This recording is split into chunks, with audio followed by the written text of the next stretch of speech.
Yes, good afternoon students, हम पढ़ रहे थे एसएसटी में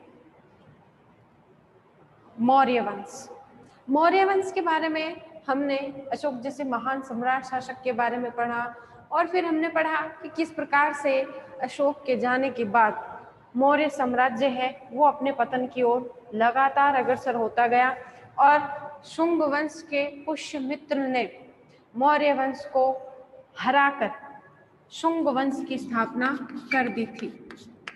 शुंग वंश। फिर हमने स्टूडेंट्स मौर्य साम्राज्य का प्रशासन पढ़ा। मौर्य प्रशासन वो पहला प्रशासन था जिसने भारत में केंद्रीकृत व्यवस्था को लागू किया था। फिर हमने उसकी प्रांतीय व्यवस्था पढ़ी थी, फिर हमने उसके शासन की सैन्य व्यवस्था हमने पढ़ी थी कि किस प्रकार से हाथी सेना, पैदल सेना, घुड़सवार, अश्वारोही हैं वो किस प्रकार से सेना व्यवस्थित रखते थे और इन सेनाओं को संभालने वाले क्या क्या कहलाते थे।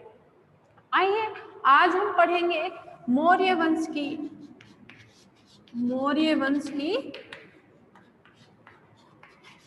न्याय व्यवस्था। जी हाँ,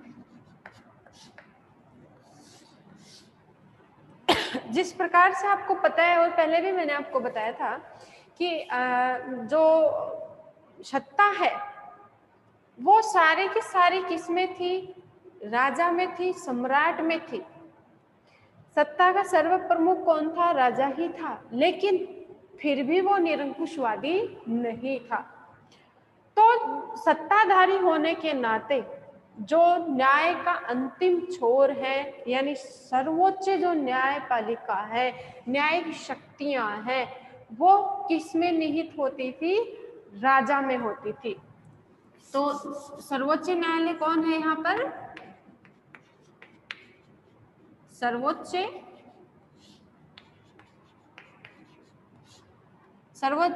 न्यायिक शक्तियां किसके पास है? राजा के पास।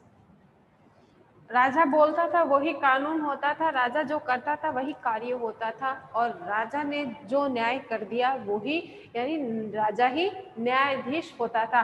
राजा ही व्यवस्थापिका, राजा ही कार्यपालिका एंड राजा ही क्या था? न्यायपालिका था। तो इस प्रकार से जो न्यायिक व्यवस्था है वो मौर्य वंश में थी। मौर्य वंश की जो यहाँ मैंने मौर्य वंश लिखा, मौर्य वंश से अच्छा ज्यादा लगेगा मौर्य साम्राज्य की, इसकी जगह ये ज्यादा अच्छा लगेगा मौर्य साम्राज्य की न्याय व्यवस्था या मौर्य समाज की न्याय व्यवस्था। सबसे जैसे भारत में देखिए सुप्रीम कोर्ट होता है, वर्तमान समय में मैं बता रही हूँ सर्वोच्च न्यायालय, सर्वोच्च न्यायालय, फिर इससे निचला न्यायालय है वो उच्च न्यायालय, फिर इससे जो नीचे के न्यायालय हैं वो जिला स्तरीय है, जिला न्यायालय जिनको हम कह सकते हैं या स्थानीय न्यायालय। इस प्रकार से भारत में वर्तमान समय में हमारी न्यायिक व्यवस्था है। ये दिल्ली में, जयपुर में है, वो खंडपीठ और जो स्थानीय हर जिले में होते हैं। तो इसी प्रकार से मौर्य वंश में, मौर्य साम्राज्य में सर्वोच्च तो कौन हो गया? राजा। और सबसे जो निचले स्तर की है, सबसे जो नीचे स्तर की न्यायिक व्यवस्था है उसमें कौन आता था? ग्राम न्यायालय। ग्राम न्यायालय, ग्राम न्यायालय। अब इनको कौन संभालता था? ग्रामीणी और वृद्ध जो होता था, उस गांव का वृद्ध जो होता था, ग्रामीणी या फिर ग्राम वृद्ध, यही वहां का जो ग्राम न्यायालय है उसको संभालते थे, उसको अपना डिसीजन वहां पर न्याय व्यवस्था करने का काम ये करते थे। इसके ऊपर संग्रहण, द्रोणमुख, स्थानिक और जनपद स्तर के न्यायालय होते थे। अब जैसे इस प्रकार से 3 स्तर के बताए मैंने, इससे ऊपर कौन होता था? जनपद न्यायालय। द्रोणमुख, ये इससे ऊपर के न्यायालय होते थे। और इन सबसे ऊपर कौन था? राजा। सबसे ऊपर था राजा का न्यायालय। सबसे ऊपर पाटलिपुत्र का केंद्रीय न्यायालय आता था। केंद्रीय न्यायालय कहां पर था? ये पाटलिपुत्र में। जैसे अपने यहाँ सुप्रीम कोर्ट कहां पर है? दिल्ली में है। तो उस समय मगध की राजधानी पाटलिपुत्र था, तो वहां पे इनका केंद्रीय न्यायालय था। ग्राम संघ और राजा के न्यायालयों के अतिरिक्त अन्य सभी न्यायालय दो प्रकार के होते थे। राजा के न्यायालय को छोड़ के और ग्रामीण स्तर के ग्राम न्यायालय को छोड़ के बाकी जो जनपद, द्रोणमुख, ये जितने भी प्रकार के जो स्थानीय न्यायालय थे वो कितने टाइप के थे? दो प्रकार के। अब दो प्रकार के मतलब इनके सब्जेक्ट वहां पे सुनवाई करने के दो थे। एक थे धर्मस्थलीय और दूसरे थे कंटक शोधन। दो प्रकार देखिए, धर्मस्थलीय और दूसरा था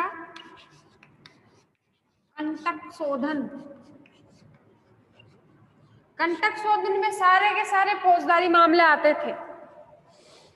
धर्मस्थलीय में देखिए, इन न्यायालयों में निर्णय का कार्य धर्मशास्त्र में निपुण तीन धर्मस्थ जो व्यक्ति हुआ करते थे। तीन धर्मस्थ जो व्यक्ति हैं वो इसमें न्याय का काम करते थे।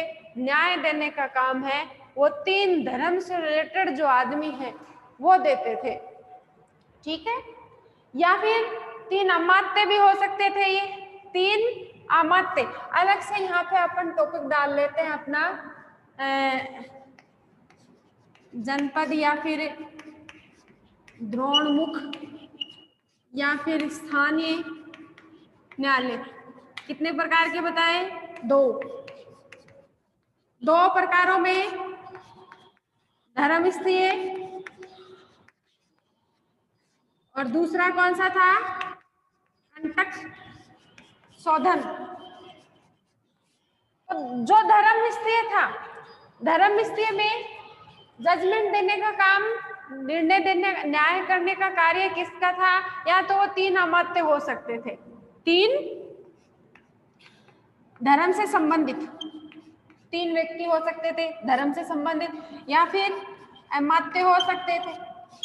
ठीक है, धर्मस्थलीय एक प्रकार की दीवानी अदालत होती थी। इसको हम दीवानी मामलों की भी कह सकते हैं। दीवानी मामले, इसमें कौन से मामले आते थे? दीवानी मामले आते थे। जैसे चोरी है, डकैती है, लूटपाट है, इनसे संबंधित जो मुकदमे हैं वो किसमें आते थे? धर्मस्थलीय न्यायालय में आते थे। चोरी, डकैती, लूटमार, ये जो दीवानी मामले हैं ये धर्मस्थलीय न्यायालय में आते थे। अब जो कंटक शोधक न्यायालय है, कंटक शोधक न्यायालय में न्याय देने का कार्य किसके द्वारा? न्यायाधीशों के द्वारा किया जाता था। और इसमें जो मामले आएंगे वो आएंगे फौजदारी मामले। कौन से मामले आएंगे? फौजदारी। ठीक है स्टूडेंट्स, दो प्रकार के न्यायालय हैं।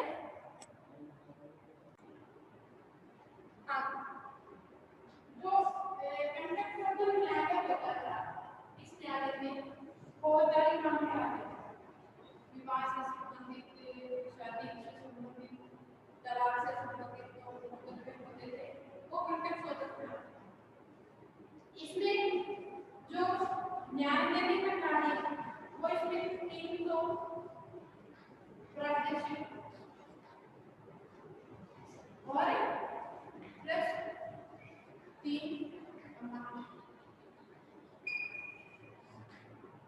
इसमें ये तीनों मिलकर राज्य सरकार के बीच में और किसी व्यक्ति के बीच में अगर कोई विवाद उत्पन्न हो जाता है तो ऐसे विवादों का निपटारा ये करते हैं। नगर का जो न्यायाधीश है उसको व्यवहारिक महामामले कहा जाता है। व्यवहारिक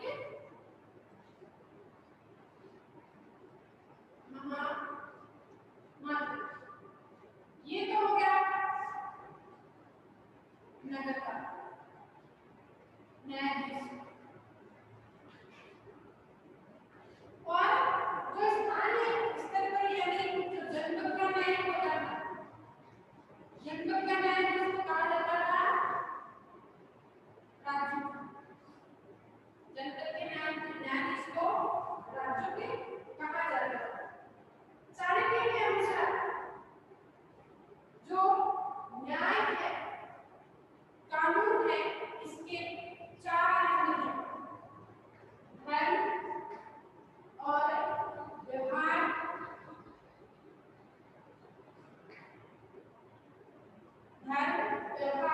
चरित्र और चौथा है शासन। चाणक्य के अनुसार चार कानून के चार अंग हैं, धर्म, व्यवहार, चरित्र और शासन। इनके आधार पे न्यायिक व्यवस्था है वो चलती है। अब हम इसको फिर से थोड़ा रिपीट कर लेते हैं। मौर्य वंश की जो न्यायिक व्यवस्था, सर्वोच्च न्याय करने का जो शक्ति थी वो थी राजा की। केंद्रीय न्यायालय पाटलिपुत्र में था। राजा से निचले स्तर पर दो प्रकार के न्यायालय होते थे, जनपद स्तर का, द्रोणमुख का, और सबसे जो निचले स्तर का न्यायालय था वो था ग्राम न्याय, जिसको ग्रामीणी या फिर ग्राम वृत्त जो है वो संभालते थे।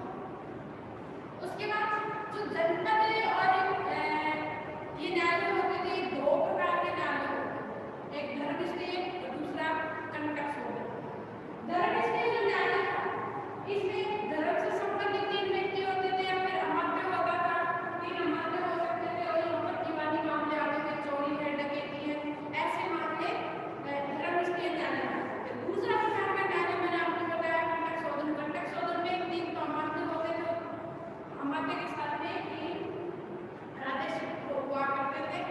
ये मिलकर किसी व्यक्ति को राजा के बीच में आपस में कोई विवाद है उसका हल करते थे, उसका निपटारा करते थे।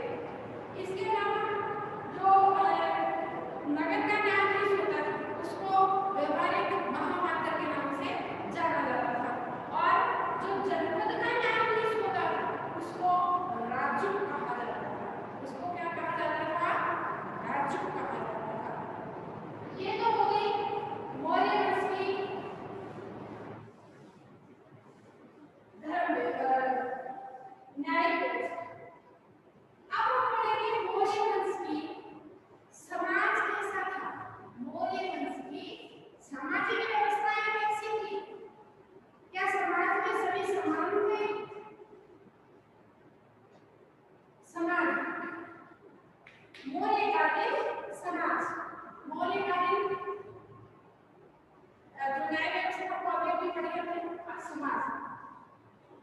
कौटिल्य ने जो अपना अर्थशास्त्र लिखा है उसमें, और मैक्सिम ने जो निबंध लिखी, इन दोनों के आधार पर उस समय पर जो समाज था, मौर्यकालीन समाज है, ये वर्ण आधारित था। और वर्ण कितने हैं? चार। समाज के अंदर कैसा था? वर्ण पर आधारित। वर्ण कितने होते हैं? चार होते हैं, क्षत्रिय, ब्राह्मण,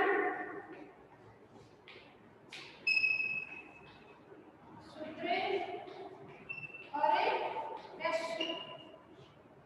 व्यवसाय के आधार पर समाज है, उसमें चार वर्ण बने हुए। कितने वर्ण बने हुए थे? चार वर्ण बने हुए थे, क्षत्रिय, ब्राह्मण, शूद्र और वैश्य। ये व्यवसाय के आधार पर था। जो कौटिल्य है उसने इन चारों के अलावा भी अन्य जातियों का विवरण दिया है, जैसे निषाद है, पारक्षण है और रथकार और शूद्र और चांडाल। इन जातियों का भी वर्णन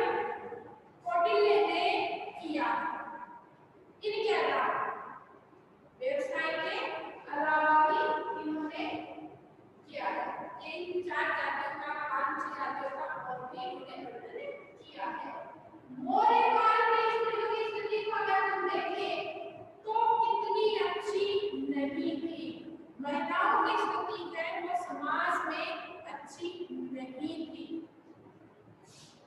फिर भी स्मृतिकालीन की अपेक्षा से वे अधिक अच्छी स्थिति में थी। उन्हें पुनर्विवाह और नियोग करने की अनुमति भी थी। फिर भी जो पूर्वकालीन व्यवस्थाएं थी उन व्यवस्थाओं में उनको थोड़ा बहुत सुधार किया गया था स्त्रियों की स्थिति में और उनको पुनर्विवाह करने की और नियोग करने की भी काफी अधिकार स्त्रियों के पास में था। थोड़ी बहुत स्थिति है वो महिलाओं की मौलिक समाज में होती वो अच्छी थी। अब स्टूडेंट्स ये तो था मौलिक का जो अंतिम सम्राट था आपको याद होगा तो क्या नाम था उसका?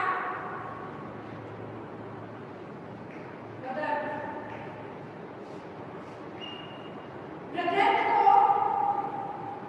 शुंग वंश के शासक पुष्यमित्र ने, ये जो पुष्यमित्र था ये ब्रदर की सेना में प्रधान सेनापति था। इसने ब्रदर को हराकर मौर्य साम्राज्य की जड़ों को उखाड़ दिया और शुंग वंश की स्थापना इसने कर दी। इस प्रकार से मौर्य वंश की जगह शुंग वंश स्थापित हुआ और शुंग वंश के बाद में शातवाहन वंश जो है वो मगध में स्थापित हुआ और उसके बाद में गुप्त साम्राज्य। अब हम पढ़ेंगे गुप्त काल। शुंग वंश के बाद में आया शातवाहन जो कि आपके सिलेबस से हटा दिया गया है। तो इस प्रकार से सीक्वेंस देखो मौर्य काल के बाद में शुंग वंश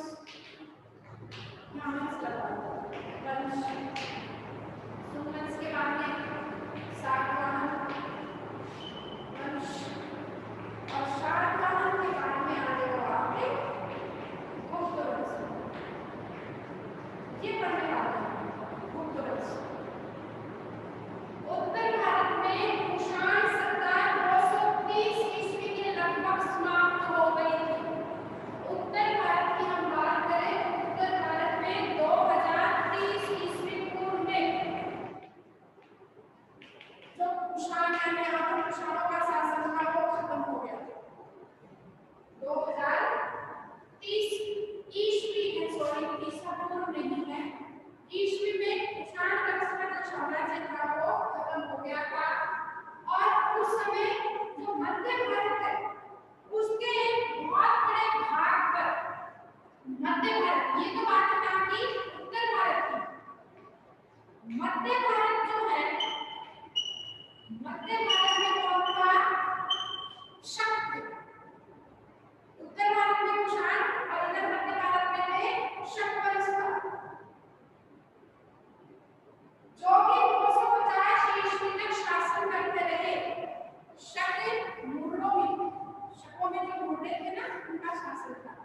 इन्होंने 250 ईस्वी तक शासन किया मध्य भारत में। 250 ईस्वी तक मध्य भारत में अपना शासन स्थापित रखा था। उसके बाद 275 ईस्वी में गुप्त वंश जो है उसका अस्तित्व आया। इस वंश का संस्थापक श्रीगुप्त था। 250 ईस्वी के बाद में यहाँ पर कौन सा वंश आ गया? गुप्त वंश। और गुप्त वंश की स्थापना करने वाला था श्रीगुप्त। गुप्त वंश का संस्थापक कौन था? श्रीगुप्त। 275 ईस्वी में शकों की जगह कौन आ गया? 275 ईस्वी में गुप्त वंश। ठीक है, संस्थापक श्रीगुप्त। समुद्रगुप्त ने स्पेन को परास्त स्थिति में श्रीगुप्त का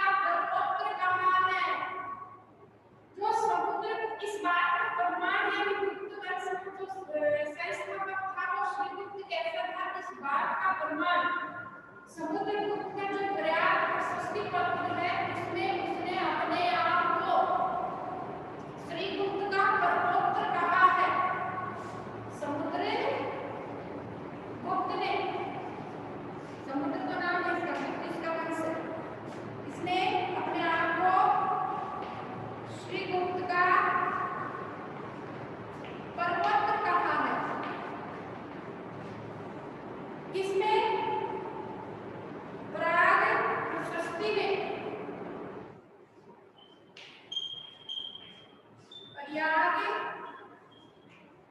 प्रशस्ति अपने आप को बलवोत्र कहा है। श्री गुप्त के बारे में घटोत्कच, श्री गुप्त के बारे में घटोत्कच, इसने इसकी उपाधि थी महाराज, ये इसकी उपाधि थी। यानी सबसे पहले श्रीगुप्त के बाद में घटोत्कच, घटोत्कच की उपाधि है महाराज। अब घटोत्कच के बाद में उसका बेटा चंद्रगुप्त, चंद्रगुप्त प्रथम, चंद्रगुप्त प्रथम 320 ईस्वी से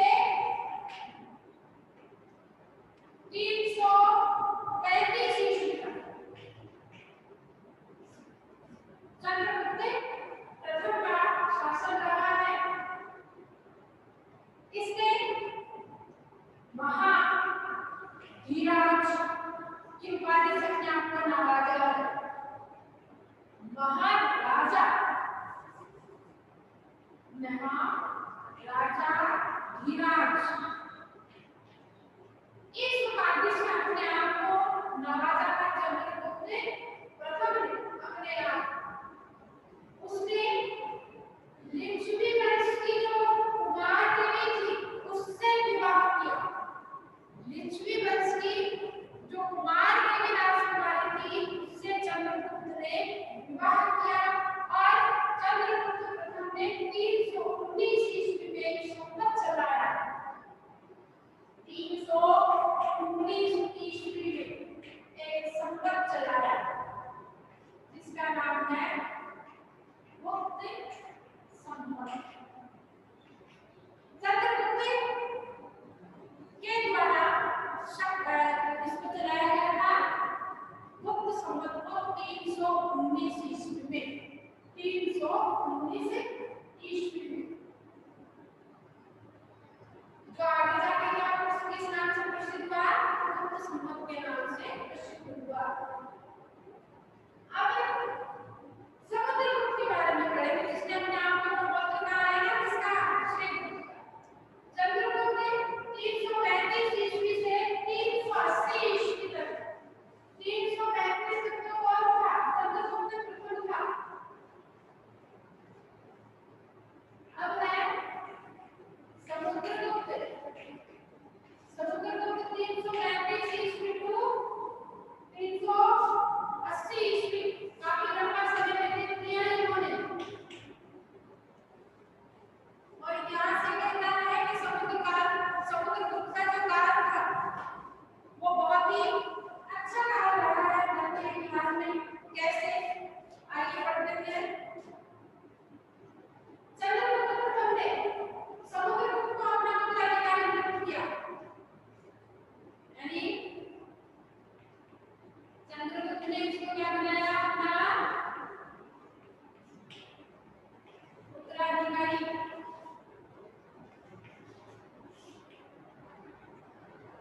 और उसका आदर्श दिग्विजय और एकीकरण था। चंद्रगुप्त का जो आदर्श था वो पूरे भारत को जीतने का था, दिग्विजय रहने का था और भारत का एकीकरण करने का इसका उद्देश्य था।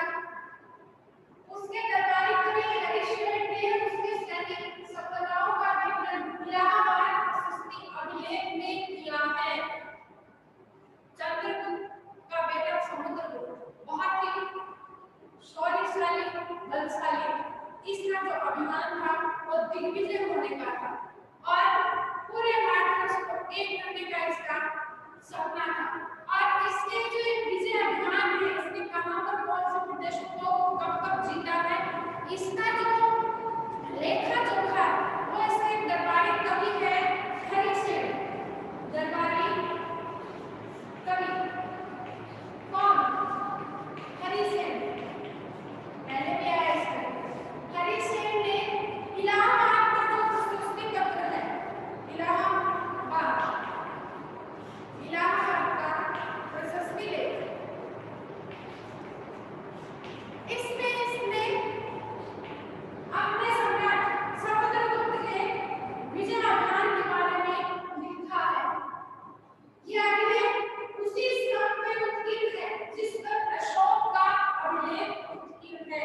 और ये जो इलाहाबाद का लेख है ये उसी स्तंभ में लिखा हुआ है जिसमें सम्राट अशोक मौर्य वंश का जो अशोक शासक था उसका जो अभिलेख लिखा हुआ है वही पे गुप्त वंश के प्रतापशाली शासक जो है समुद्रगुप्त इसके बीजों का महानगढ़ लिखा हुआ है।